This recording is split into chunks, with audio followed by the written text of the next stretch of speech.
recently inducted into their Sports Hall of Fame. So tell me about when, where, how you found out the great news of being inducted into the Clarion Sports Hall of Fame.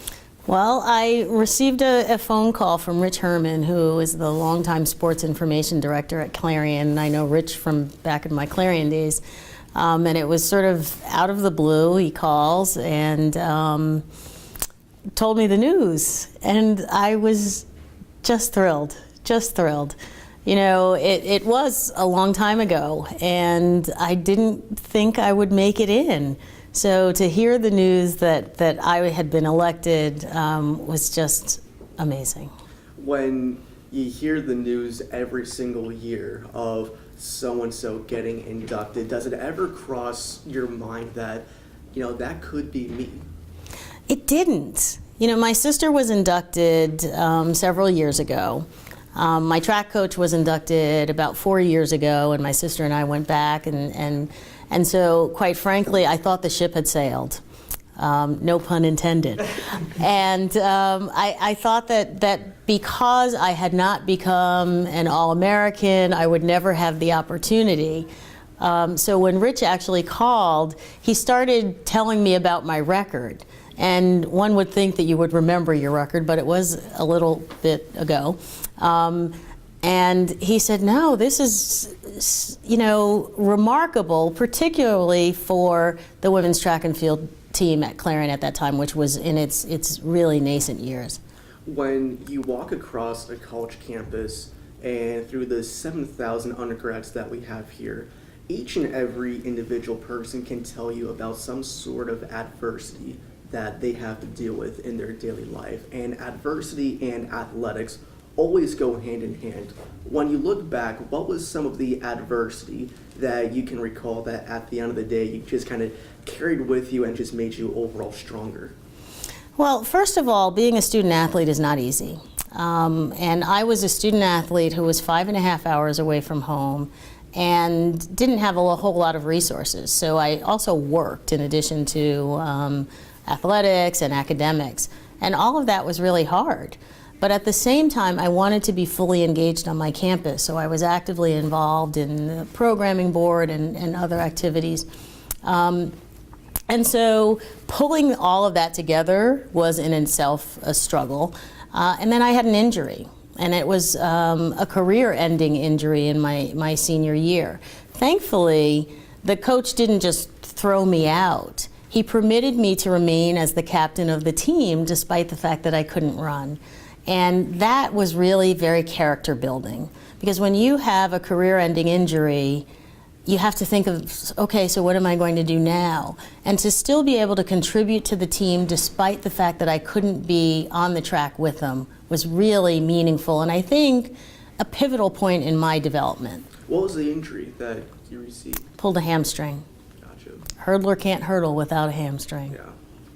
When you look back in time and how society evolves, and you look at how women have grown in society, you look at how African Americans have grown in society and how they've become much more respected, much more prominent. When you look at yourself being a student athlete who's also a woman, who's also an African American, talk about just the sense of pride that you are able to have with that, and when you look back, was it even more difficult than compared to now? Well, that was a lot. Well, you know, I'll start as a woman. You know, one of the things I think about now, and you know, we have the field hockey team here at SHIP who won the national championships, and when I spoke to them, I spoke about myself as a female athlete, and at a time when it was not really very popular to be a female athlete. I mean, my sweats look like the guys' sweats. I look at the outfits now, and I'm quite jealous, quite frankly. But when you think about the evolution of, like, now it's okay to be an athletic, strong woman who can compete on the playing field.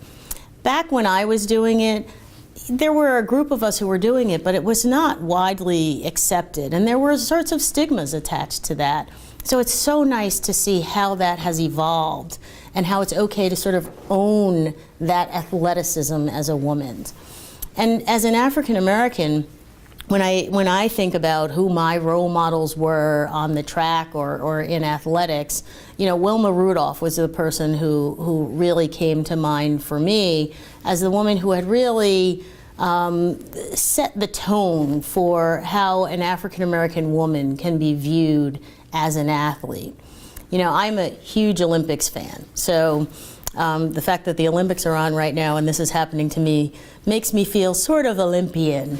But the reality is, when you look at the Olympics from when I was a student back in the 80s to now, the glamour that's attached to that for all women is pretty spectacular. And I'm really glad that I'm not competing these days, because I wouldn't want to have to glam up and get on the track and sweat as well. So I think that while it has grown, there is this sense that you're a woman, so you can't just get on the track and compete.